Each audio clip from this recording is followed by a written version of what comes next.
हमारे गांव के गोवर्धन पूजा कार्यक्रम में जी हाँ।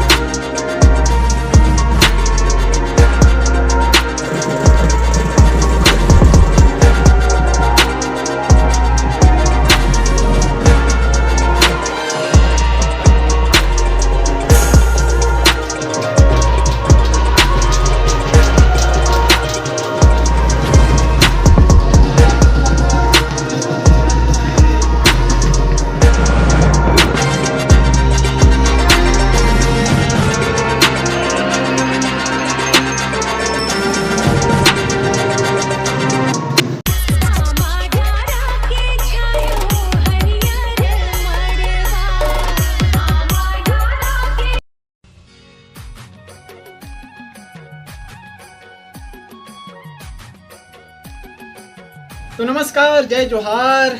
और आज हरे संगवारी हो हमारे गांव के गोवर्धन पूजा जिला पूरा भारत देश में मनाए जाते हैं। आज हरे 2 नवंबर। काली रही 1 नवंबर, तो काली 1 नवंबर के हमारे छत्तीसगढ़ की स्थापना हो रही है। तो छत्तीसगढ़ की स्थापना दिवस के आप मन गाड़ा गाड़ा बधाई, और आज के गोवर्धन पूजा के भी आप मन गाड़ा गाड़ा बधाई, हार्दिक शुभकामनाएं।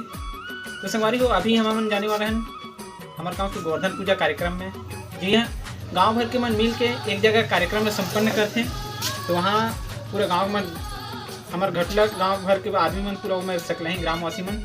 उसके बाद लगभग 4-5 बजे गोवर्धन पूजा संपन्न हुई वापस।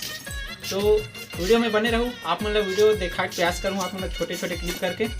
तो वीडियो में बने रहूँ लास्ट तक, बहुत मजा आने वाला है आज की वीडियो। तो बने रहूँ लास्ट तक। जय श्री राम।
जय श्री राम।